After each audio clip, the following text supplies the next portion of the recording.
মঙ্গলবার সকাল 10টায় সড়ক পথে বন পরিবেশ ও জলবায়ু পরিবর্তন মন্ত্রণালয়ের উপদেষ্টা সৈয়দা রিজওয়ানা হাসানকে সাথে নিয়ে গোপালগঞ্জ সার্কিট হাউজে পৌঁছান সড়ক পরিবহন ও সেতু উপদেষ্টা মুহাম্মদ ফাউজুল কবির খান। সেখানে দুই উপদেষ্টাকে দেয়া হয় গার্ড অব অনার। এরপর সকাল 10:30টায় হামলায় ক্ষতিগ্রস্ত হওয়া জেলা কারাগার, জুলাই স্মৃতিস্তম্ভ, এনসিপির সভাস্থল, পুলিশ সুপারের কার্যালয় ও জেলা প্রশাসকের বাসভবন পরিদর্শন করেন তারা। এ সময় উপদেষ্টারা কিভাবে হামলা চালিয়ে ভাঙচুর করা হয় তার বর্ণনা শোনেন। পরে জেলা প্রশাসকের কার্যালয়ে আইনশৃঙ্খলা রক্ষাকারী বাহিনী, সরকারি কর্মকর্তা, রাজনৈতিক নেতৃবৃন্দসহ বিভিন্ন শ্রেণী পেশার মানুষের সাথে মত বিনিময় করেন। পরে বেলা 2টায় গণমাধ্যমের মুখোমুখি হন সড়ক পরিবহন ও সেতু উপদেষ্টা মুহাম্মদ ফাউজুল কবির খান। এ সময় তিনি বলেন, এ ঘটনা থেকে আমাদের শিক্ষা নিতে হবে, এমন ঘটনা আর হতে দেয়া যাবে না। এজন্য সরকার সিদ্ধান্ত নিয়েছে একটি বিচার বিভাগীয় তদন্ত কমিশন গঠনের, যারা নিরপেক্ষ তদন্ত করবেন। এই তদন্ত কমিশনকে তথ্য দিয়ে সহায়তার আহ্বান জানান তিনি। এইটার থেকে আমাদের ভবিষ্যতের জন্য শিক্ষা গ্রহণ করতে হবে, কারণ এটা তো আরেকবার হতে দেওয়া যাবে না। তো এটা যাতে আরেকবার যাতে না হয় সেজন্য আমাদেরকে শিক্ষা নিতে হবে। তো এই জন্য সরকার সিদ্ধান্ত নিয়েছে একটা বিচার বিভাগীয় তদন্ত কমিশন, যেটা নিরপেক্ষ তদন্ত কমিশন গঠন করা হবে একজন বিচারক বা বিচারপতির নেতৃত্বে, এবং সেখানে শুধুমাত্র সরকারি কর্মকর্তারা থাকবে না, সেখানে সমাজের সুশীল সমাজের প্রতিনিধিরা থাকবেন। তো এইটা গঠিত হয়ে যাবে এক দুই দিনের মধ্যে। তারা কিন্তু যেটা বললাম তদন্ত কমিশন, তারা পুরো জিনিসটা তদন্ত করবেন। আমরা কিন্তু তদন্ত করতে আসি নাই। তো এবং আশা করি যে আপনারা সেই তদন্ত কমিশনকে সম্পূর্ণভাবে তথ্য উপাত্ত আর যা কিছু আপনারা জানেন, আপনাদের ব্যাখ্যা সবকিছুই আপনারা তাদের সঙ্গে শেয়ার করবেন, এবং আমরা তাদের রিপোর্ট থেকে জানতে পারবো সেদিন কি হয়েছিল, কেন হয়েছিল, এবং এটা কি করলে অ্যাভয়েড করা যেত, এবং ভবিষ্যতের পুনরাবৃত্তি যাতে কিভাবে আমরা রোধ করতে পারি। আমরা এর আগে একটা মত বিনিময় সভা করেছি, তাই ওখানে কিছু আশঙ্কার কথা বলা হয়েছে। তো এখানে কিন্তু আশঙ্কার কিছু নাই। আর আমরা এটা একটা কি বলে যে অন্তর্বর্তীকালীন সরকার এবং একটা দল নিরপেক্ষ সরকার।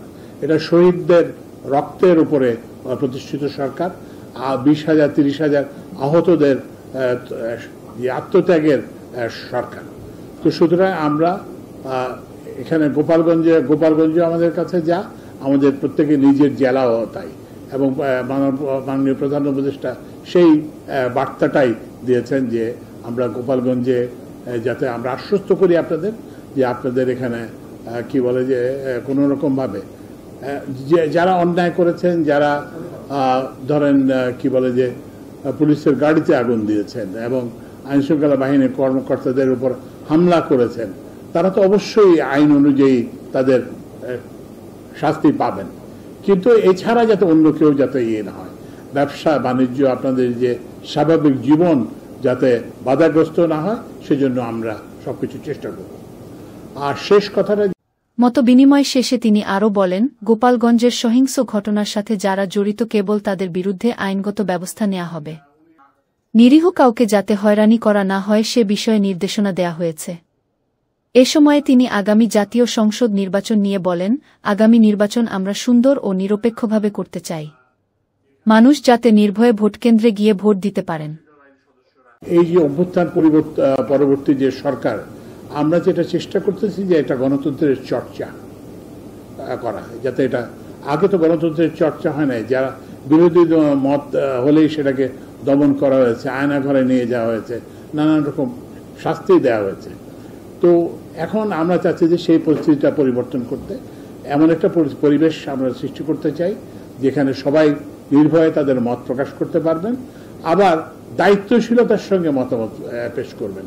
এমন কোনো মতামত দেবেন না যাতে তাদের নিজেদের জন্যই, নিজেদের দল কিংবা নিজেদের মতাদর্শের জন্য ক্ষতিকর এমন কিছু করবেন না। তো এইভাবে আমরা আশা করি একটা সহনশীলতার পরিবেশ গড়ে উঠবে, এবং আমাদের সামনে একটি জাতীয় নির্বাচন আছে, এবং এই জাতীয় নির্বাচন আমরা বলেছি যে আমরা একটা সুন্দর নির্বাচন, নিরপেক্ষ নির্বাচন, যেখানে মানুষ নির্ভয়ে ভোট কেন্দ্রে যেতে পারেন, যেখানে মানুষ কি বলে যে পোলিং এজেন্টরা ভোট কেন্দ্রে থাকতে পারেন এবং ভোটারদের পরীক্ষা নিরীক্ষা করতে পারেন, এবং যেখানে ভোট প্রকাশ্যে গণনা হবে এবং ঘোষণা হবে। আমরা এই জিনিসটা করতে চাই, এবং এই জন্য কিন্তু রাজনৈতিক দলগুলোর মধ্যে পারস্পরিক সহনশীলতা আর প্রয়োজন। আর যেই আসেন না কেন, যেই নির্বাচিত হন না কেন, আমরা অন্তর্বর্তীকালীন সরকার তাদেরকে আমরা সহায়তা করব। কিন্তু এই নির্বাচন প্রক্রিয়াটা যাতে প্রশ্নবিদ্ধ না হয়, কারণ এই নির্বাচন এটা একটা আমাদের জন্য একটা অগ্নি পরীক্ষা। নির্বাচন প্রক্রিয়া যদি প্রশ্নবিদ্ধ হয় তাহলে কিন্তু আমাদের সমস্যা আরো বাড়বে। তো আমরা সাংবাদিক সহ, রাজনীতিবিদ সহ, সমাজের সুশীল সমাজের সরকারি কর্মকর্তা, সমাজের অন্যান্য ব্যক্তিবর্গ সবার কাছে আমরা সহায়তা চাই। আমরা এমন একটা পরিবেশ আমরা সৃষ্টি করতে পারবো যেখানে মানুষের জীবনযাত্রা কোনো অবস্থাতেই ব্যাহত হবে না, এবং যেটা বললাম একটা উৎসব মুখর পরিবেশে আমরা একটা নির্বাচন সম্পন্ন করে আমরা যাতে নির্বাচিত সরকারের কাছে আমরা ক্ষমতা দিয়ে যেতে পারবো, এই প্রত্যাশা করি। গত 16 জুলাই এনসিপির পদযাত্রাকে কেন্দ্র করে গোপালগঞ্জে আইন শৃঙ্খলা রক্ষাকারী বাহিনীর সাথে আওয়ামী লীগ, যুবলীগ ও ছাত্রলীগের নেতাকর্মীদের সাথে দফায় দফায় সংঘর্ষ হয়। এতে গুলিতে 5 জন নিহত হন ও বিভিন্ন স্থাপনা ভাঙচুর করা হয়।